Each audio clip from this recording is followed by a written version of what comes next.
If I was trapped on a deserted island and could have access to only one machine learning algorithm, my hands down pick would be the mighty random forest algorithm.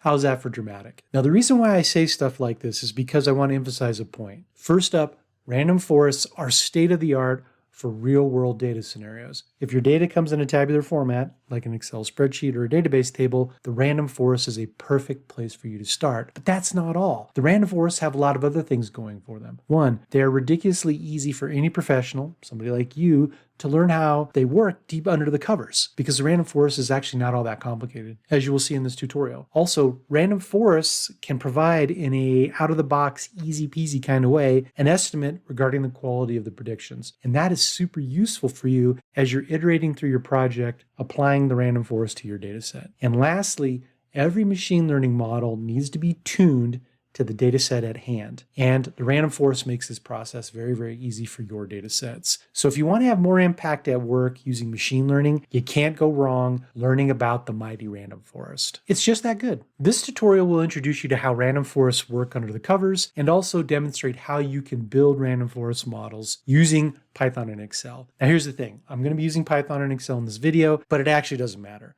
The Python code is exactly the same whether you use Excel or Jupyter Notebooks or something like VS Code. And by the way, if you'd like to follow along with the files, there's a link down below the video in the description where you can get the Excel workbook. And also I will provide you with a Jupyter Notebook and a CSV of the data if you would like as well. Oh, and you also get the PDF of all the slides. So let's go ahead and get started by talking about how the random forest works under the covers.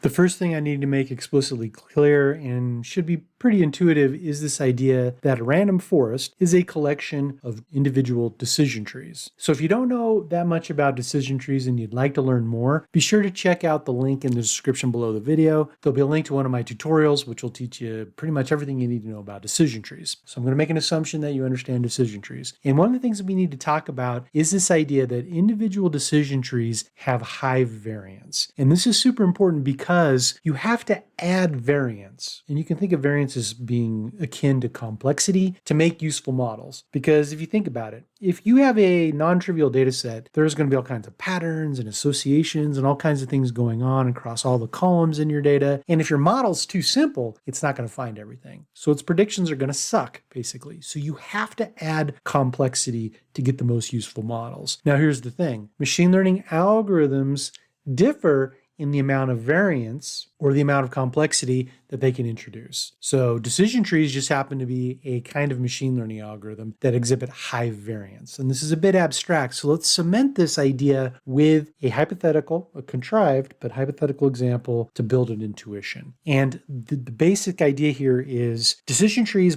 can radically change their shape if you change the data that you provide to them. Okay, so that's a bit abstract once again, so let's talk about some very specific contrived data sets. So here's data set number one. This is based on the data set that I used in the files that you can download, which is the adult census data set. And it's a subset of the original data set, which is available from the UCI ML repository if you want to get the raw data. So what we can see here is a subset of the data. And the adult census data set, not surprisingly, is census data about U.S. citizens, where every row is a person and the columns are various attributes about those citizens. So for example, what we see here are two attributes of U.S. citizens, their occupation and their relationship. And then lastly, we have this other column, which is a label, which is the outcome of interest. And in this data set, the outcome of interest is, does a U.S. citizen make less than or equal to $50,000 a year or more than $50,000 a year? And you can see these labels, these outcomes of interest here. So what we would be doing in a machine learning scenario is try to learn how to predict using this data these labels. So this is our first data set, 10 rows of data, 2 columns, 2 features, and 1 label. And you can totally train a machine learning model from this small amount of data. It's not a good idea, but you can do it. So here's our first data set. Now we're going to compare the tree, a tree trained from this data set to a tree trained from this other data set here, data set number 2. And notice that it's exactly the same as the previous data set, but with one exception. I've added a feature, a column here, purely for educational purposes. Because notice what this is. This is a row ID column, just a collection of unique identifiers. 1, 2, 3, 4. So if I had 1,000 rows, it would go from 1 to 1,000. This is a bad idea to put in any data set that you're going to use for machine learning, but it will illustrate what my point here very intuitively. So this is why I'm doing it. So one of the things that ends up happening a lot with algorithms like decision trees, which have high variance, is they tend to overfit. And by default, in scikit-learn, decision trees will grow to be very complex. Literally, the settings, the tuning parameters, if you will, of decision trees by default in scikit-learn are designed to make you grow really, really big trees, huge trees. And by the way, if you're not familiar with tuning decision trees, check out the description below the video. I've got a link to one of my tutorials on tuning decision trees. Now, the thing is that depending on the data set, this default of growing very large trees can create what we'll call interesting models. I can take that first data set that we saw from the last slide, 10 rows of data, and I can train a decision tree. And it would look like this. And you can see here there's some rules and then there's some predictions. And if you just kind of sit back and just look at it, you can say, hey, that looks like a pretty reasonable decision tree. Now, if I train another tree using the second data set, using the scikit-learn defaults, this is what we get instead. And notice this. Notice that this tree looks a lot simpler than this tree. This is what's technically known as a decision stump, because there's only one decision point in the tree. And if you look closely at these images here, what you can see is that this particular tree has zeroed in on the row ID column, the row ID feature, and only uses that. And specifically, it says, look, anytime I see a row ID that is less than or equal to 7.5, I'm going to predict that the person makes less than 50K a year, less than or equal to 50K a year. And if their row ID is greater than 7.5, I'm going to predict that they make over 50K. Now, here's the thing. If you look at this tree over here, this tree gets 9 out of the 10 rows correct in terms of predicting the label. So it's 90% accurate vis-a-vis the training data. This tree is 100% accurate vis-a-vis the training data and is 100% useless because it has overfit to the data. It has memorized a rule that is 100% correct in the training data set, but is useless in the real world because the vast majority of row IDs are going to be greater than 7.5. So it's going to be wrong the vast majority of the time. That's the first thing that we need to know, is that individual decision trees exhibit high variance. They can be useful, but they have a tendency to do weird things like this. So not surprisingly, as a result of this, individual decision trees, single decision trees, are not often used in production scenarios. Where they are often used is in explanatory scenarios. So for example, you have some sort of business process with complex data. Maybe it's like customer conversions, let's say, and you would like to create a machine learning model that accurately predicts customer conversions, and then explain the findings to business stakeholders. You can certainly do this. As long as your decision tree is not too complicated, you can literally put it on a slide, throw it up on the screen, let's say you're in a conference room, and walk decision makers through it. Trees are great for that. They're very, very intuitive. Now, when you use decision trees in this way, you have to tune them. Optimal tuning is a must, because once again, by default in Python and scikit-learn, they make trees that are usually way too big. So you have to tune them. And if you're interested in tuning, once again, there's a link below where you can learn how to do that in one of my tutorials. So what we want to keep in mind here is this idea that trees can be kind of useful and kind of not. However, what we find is that if we actually take this idea that trees are highly variant, we can use it to our advantage by crafting one of the most useful of all machine learning models. Because what we're going to do is we're going to say, look, we're going to create a forest, right? We're going to create a collection of trees, and these collections of trees working together is going to be better than any single individual tree. And that is, of course, the mighty random forest algorithm. Now, conceptually, how this works at an intuitive level is that random forests take advantage of this idea of the wisdom of the crowd. And if you're not familiar with the wisdom of the crowd, it's this idea that if I get a large group of diverse people and I ask them for a prediction or an opinion, I will tend to get better results by aggregating all of those people's opinions or predictions than relying on one single person. And even if that person is an expert, in machine learning, this idea of the wisdom of the crowd is known as ensembling. And here's some formal definitions around ensembling, including how we have diverse models with low correlation between their predictions. But all we really need to know is this. If we create a collection of individual decision trees, a forest of trees, and we make sure that each one of these trees is wildly different from each other, and then aggregate their predictions, in general, we're going to get better results than if we use a single decision tree. Even if that single decision tree is tuned optimally for our data set, a collection of trees will tend to perform better. And that's exactly what the random forest does. The random forest is specifically designed to manufacture independence and diversity across a bunch of decision trees. And that makes it a very, very effective ensembling method. So the mighty random forest relies on 3 mechanisms to achieve this goal of creating a collection of wildly different trees. So first up, not surprisingly, the random forest relies on the high variance of decision trees. It relies on the fact that decision trees will radically change their shape. For example, here's that crazy tree that we saw earlier based on row ID. Perfect example. And then what the random forest does is says, look, if I can change the shape of the trees by giving them different data, what I need is some mechanisms to do that. And the first of this is known as bagging. I'm going to talk a little bit more about bagging on a subsequent slide, but bagging is a way to think about how I can mix up the rows. So I have a set of data, and what I'm going to do is I'm going to mix up the rows for this tree, and I'm going to mix up the rows for that tree, and mix up the rows for that tree. So the trees get different rows. And if the trees have different rows, then they should be different from each other. Next up, we're also going to randomize the columns. So we can think of this as randomizing the horizontal and then randomizing the vertical. And then that randomizes and shakes up the data for all the trees. And the trees should be radically different because they get radically different data. So we're going to talk a little bit more about bagging and feature randomization so you can understand how this actually works. So first up, we're going to talk about bagging. And bagging stands for bootstrap aggregation. And the way to think about this is it takes your original training data set, the original set of your data, and then it allows for manufacturing many different data sets from your one single original data set. And here's how it works. The magic of bagging is this thing called random sampling with replacement. And this is super easy to understand. You don't have to be a statistician whatsoever. So I'm going to give you an analogy to build an understanding of bagging. So first up, imagine that I have a jar and I've got marbles inside of my jar. And on this slide, I've depicted my jar as being translucent. You can see through it, but imagine that it's actually a solid kind of jar. I can't actually see through it. It's opaque. So I have 4 marbles in my jar. I've got a red marble, I've got a green marble, a red marble, an orange marble, so on and so forth. And what I can do is shake up this jar and pull out a marble at random. And because it's opaque, because I can't see into it, I don't know what I'm picking. So I pick it out and I say, oh, isn't that interesting? I've got a blue marble. Yeah, I have no life. This is what I do on a Sunday afternoon for fun, okay? So I have a blue marble. So I grab a Post-it note and I write blue on it, and then I put the marble back in the jar. And I can just repeat this process over and over again, shaking the jar, pulling out a marble, writing it down on a Post-it note. And what that allows me to do is create a synthetic data set. Because look at this. So I had 4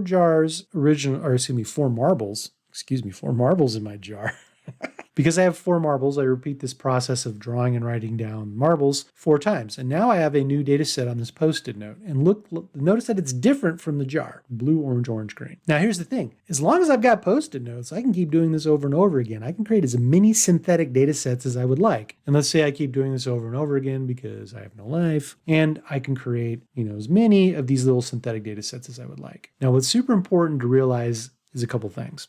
First up, and I mentioned this, but it bears repeating, bagging works by saying, look, as many marbles as you start with, that's how many random draws you put on each Post-it. So if you got 4, you have 4. If you have 5, you have 5, so on and so forth. And next up, notice that there are duplicates. Duplicates are totally okay. And in fact, they're expected because what we're going to do is create lots and lots of these little Post-it notes, lots of them. 100, 200, 300, 400, 500, 1,000, who knows? Lots and lots of them. So we don't necessarily worry about the duplicates because we know that every marble is going to show up on a Post-it note somewhere, and most likely it's going to show up on many Post-it notes. But this duplication of the marbles allows for the data sets to be different. So, for example, check out this data set here, blue, orange, orange, green. A tree in the forest trained from this particular data set is going to know a lot about orange. It's going to know more about orange than anything else. And in fact, it's not even going to know anything about red because red is even on the Post-it note at all. That means that this tree will be different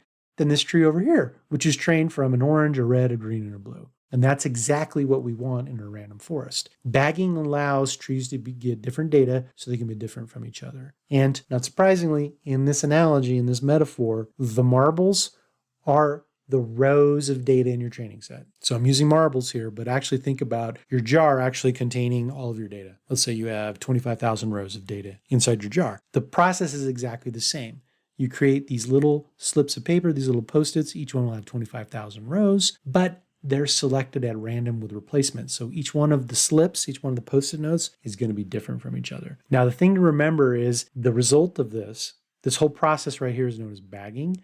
And the result, these little Post-it notes, are called bags. You produce bags from bagging, and you use a bag, for example, this is a bag, to train a decision tree inside the forest. So as it turns out, bagging is awesome because the nature of bagging is such that since we're doing random sampling with replacement, that means that not every original row of data from your training set shows up in every bag. Because of sampling with replacement, you're going to get duplicates, which means that some data never gets selected. So for example, imagine this is bag 0, and we've got some data here. And not all of the data from the original training data set, the adult census data set, will be selected to be in bag 0. Some of it will be left out because of the replacement. And what we call this is out of bag or OOB data.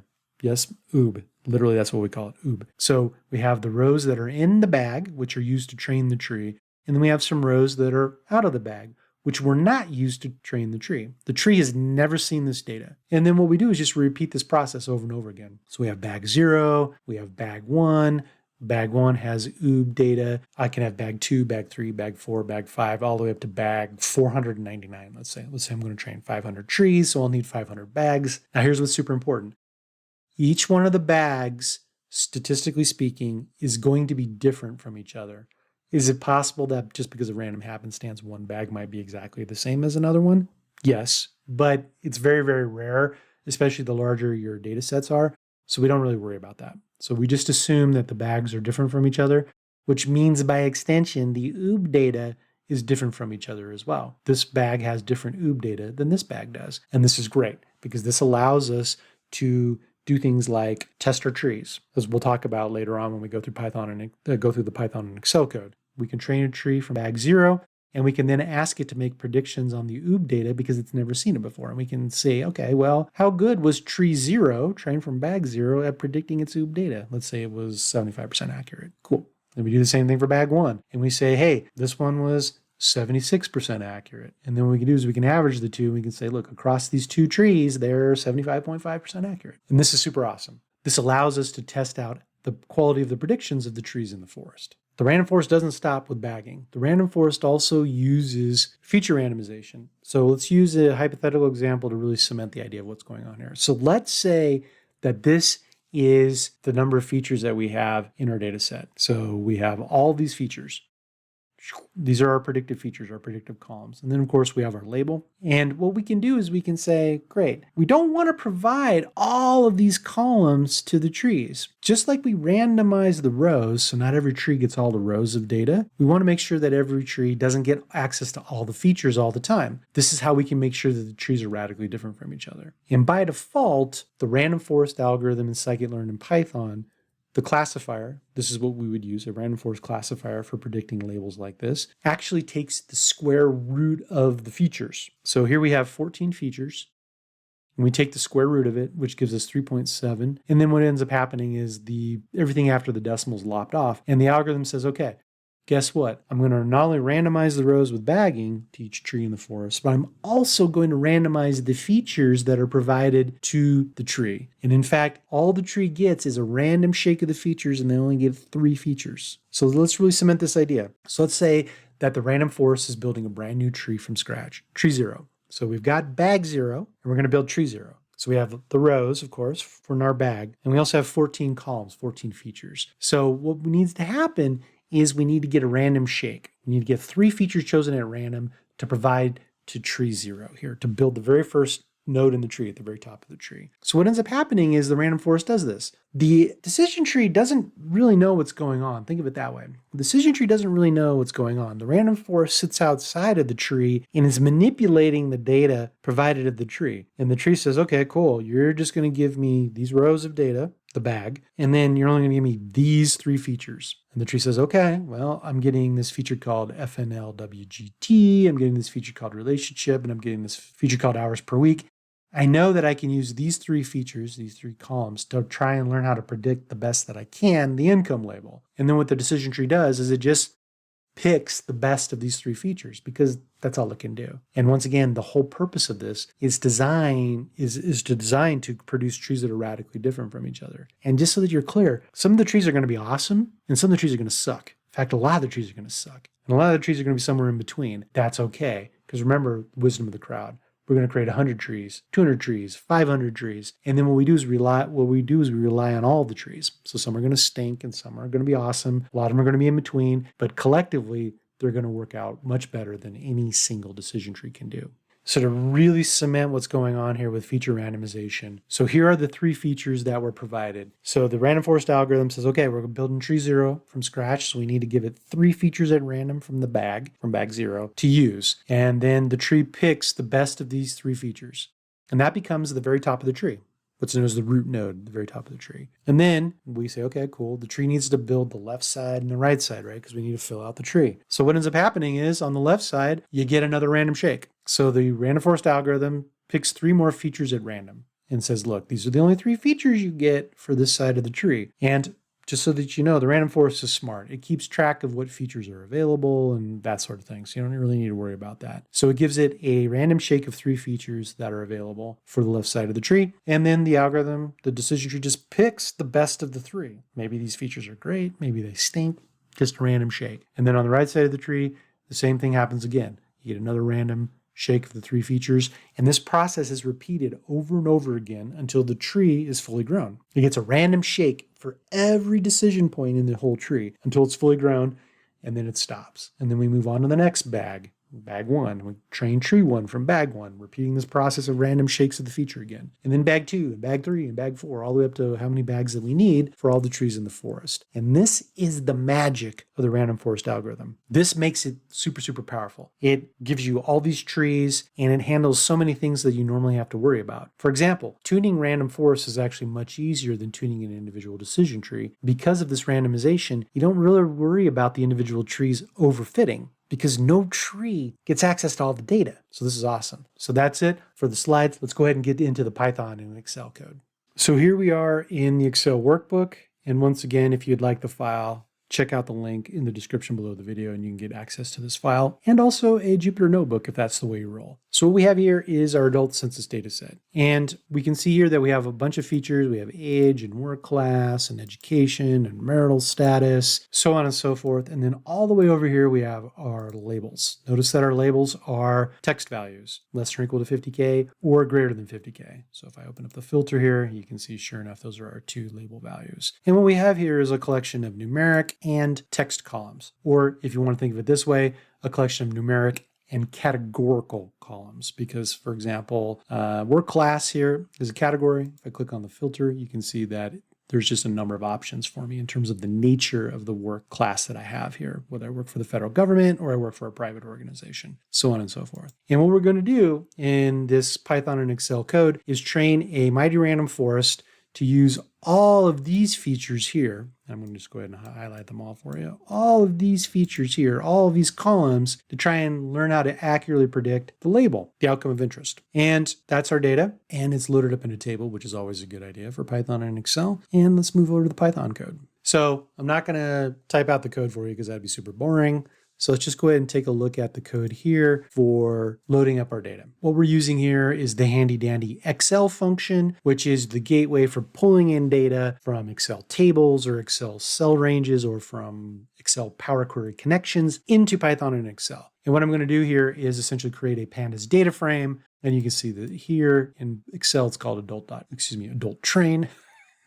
That's the name of my Excel table. I'm saying go ahead and grab all of the columns, and I have headers in my table because that's best practice. Now, if I just run this by hitting Control Enter, what I get back is a data frame. And if I close this, and this is my card here, if I click on this little PY card thing, I get a little preview of what my table looks like. And it says, hey, Dave, you got 15,016 rows and 15 columns. So 14 features plus my label, as we saw previously. Okay, so I've got my data loaded into Python and Excel as a pandas data frame, but that's not enough. I have to prepare my data for machine learning. And in scikit-learn, that means a couple things. One, I need to transform my categorical features into numeric binary indicators, something known as one-hot encoding. And again, if you want to learn more about that, check out the decision tree tutorial in the description below the video. So I'm going to go ahead and show you this code here, which prepares my features. One of the first things I'm doing here with my code is I'm engineering a new feature called female, because the existing data frame already has a feature named sex, which contains the strings male and female.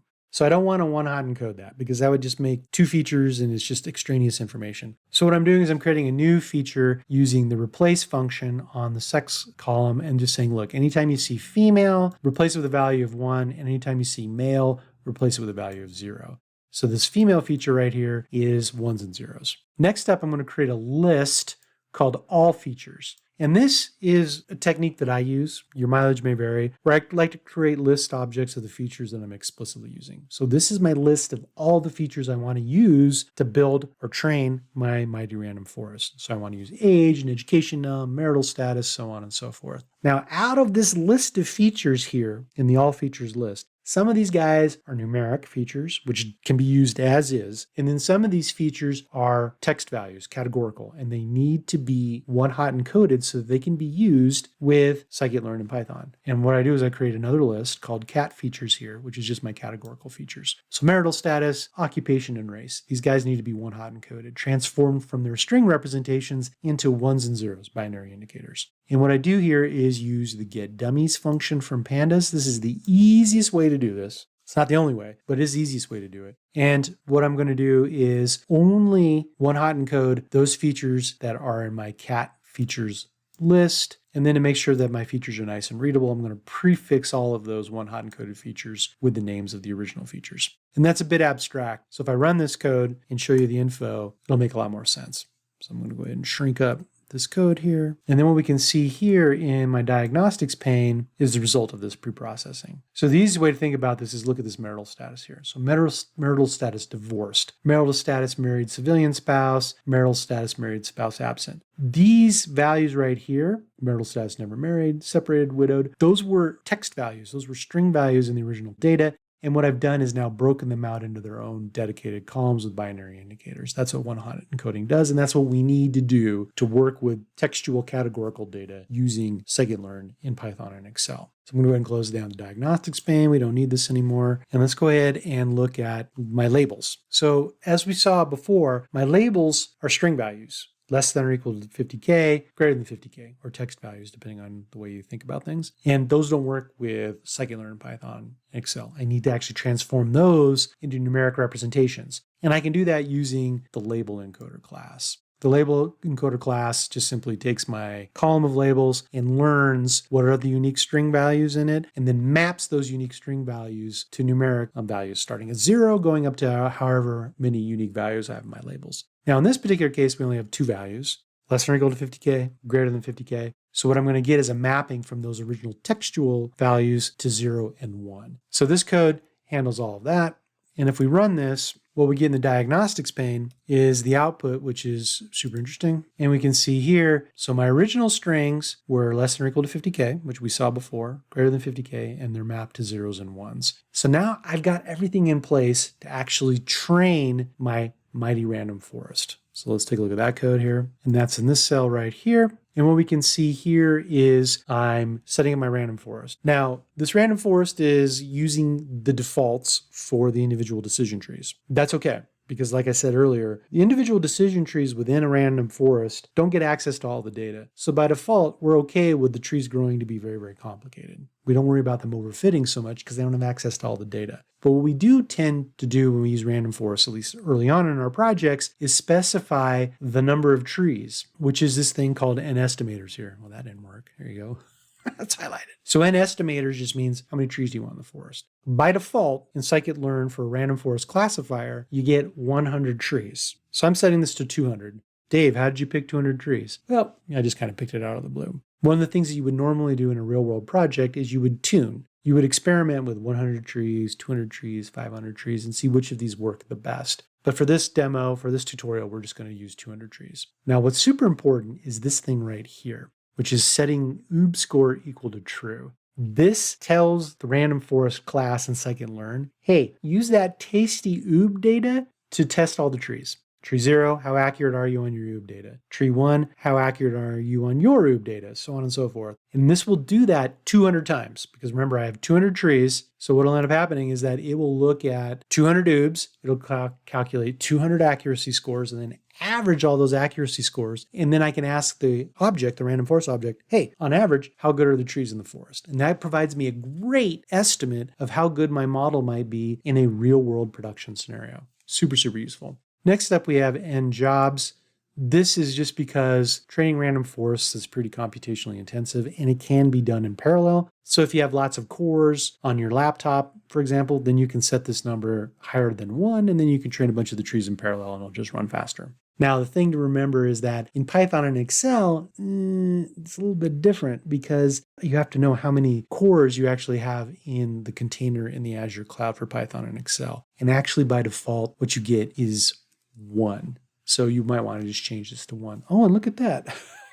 My code is now color-coded. Isn't that nice? Python and Excel is still public preview software at this time. But I'm going to leave this at 2 just in case you download the code because this is what's also in the Jupyter Notebook. And then lastly, we set the random state here. And we do this because, well, it's random. So if you want to see the same thing when you run the code as you see here in the video, I have to set the random state. Normally, you wouldn't do this in the real world. You set random state for reproducibility. So I've got my random forest classifier set up, and I'm calling it adult RF for adult random forest. And then once I've got that set up, I say, hey, go fit yourself to the data. And this means go learn. So I pass in my data frame of all of my features, all the one-hot encoded data. I got to pass in my labels here. And the capital X underscore Y, that's all naming convention in scikit-learn. That's the way you typically write code in Python. You don't have to name things this way, but that's just convention.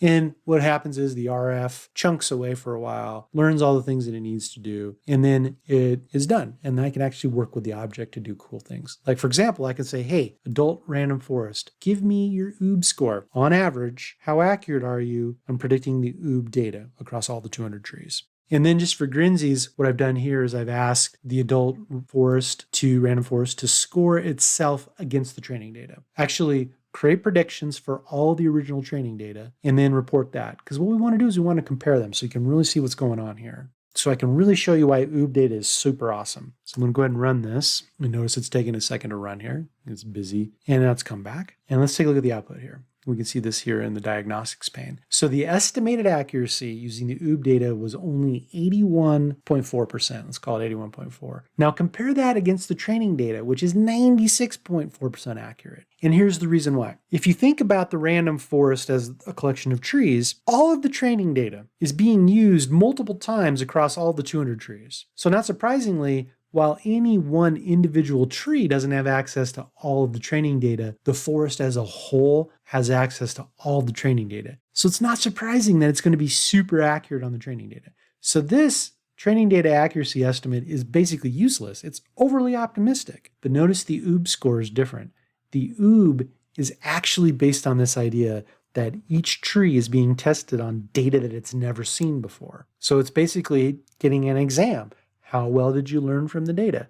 Vis-a-vis test questions that it's never seen before. And what we can see here is that it's about 81.4% accurate. And this is a number that you will actually use in the real world as you're working through your project to gauge your progress. Is my model getting better? Is my model getting better? Is my model getting better? Is my model actually likely to meet the business requirements? OOB data is super, super useful for this. It's awesome. And you basically get it for free. All you have to do is just set that parameter and you're off and running. What we can do though is say, look, this is great, Dave. I'm about 81.4% accurate on the OOB data. That's awesome. That's great to know. But I'd like a little bit more detail. What can I do? Let me show you what you can do. So what we're going to do in this code cell here, I'm going to my adult random forest object, and I'm asking it for its OOB decision function.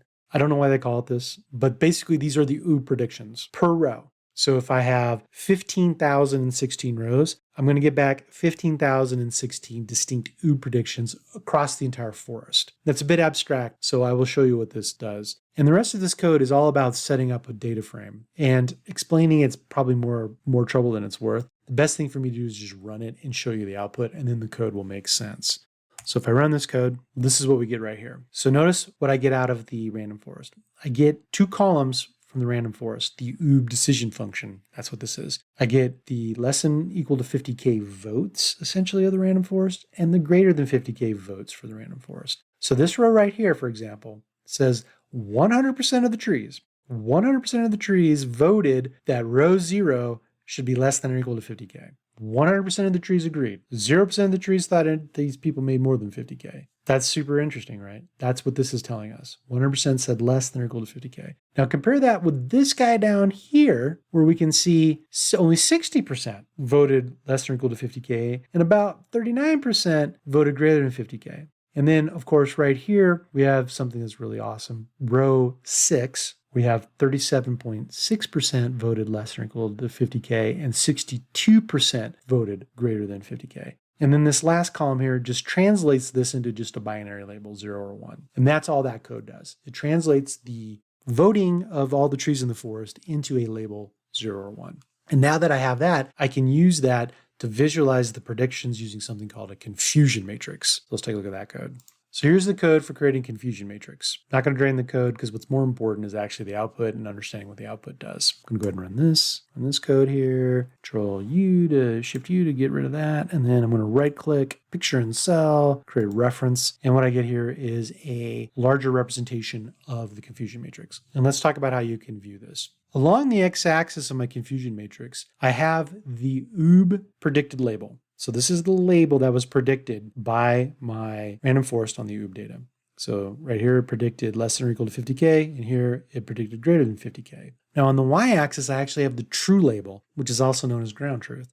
So in fact, the label was greater than 50K, or it was less than or equal to 50K. So what it means is these yellow squares along the diagonal are the correct predictions. My model predicted less than or equal to 50K, and the actual label was less than or equal to 50K. And you see that 6,064. The actual label was greater than 50K, and I predicted greater than 50K. Correct. And here are the wrong answers. And what this allows you to do is start diving into the nature of the predictions and saying, hey, is my model better at predicting one label or the other? Or is it equally good at predicting both labels? And that information is super useful for you as you iterate through your project. Because let's say, for example, that your model is really good at predicting less than or equal to 50K.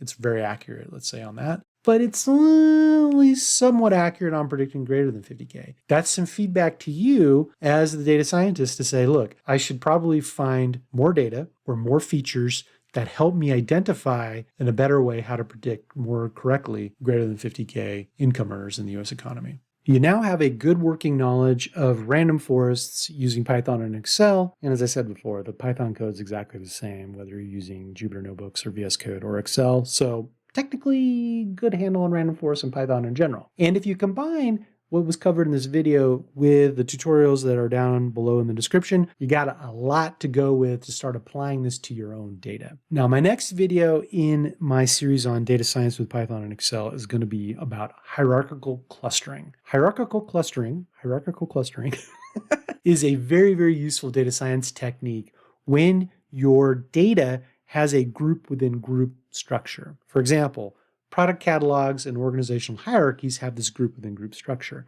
So hierarchical clustering works really, really well to ferret out those groupings in your data sets. So when that video is ready, it's going to show up here on the screen as a tile. You can go ahead and click on it and watch it when that's ready. And in the meantime, I'll put up another one of my Python and Excel videos about machine learning in case you'll find that interesting. So until next time, please stay healthy, and I wish you very happy data sleuthing.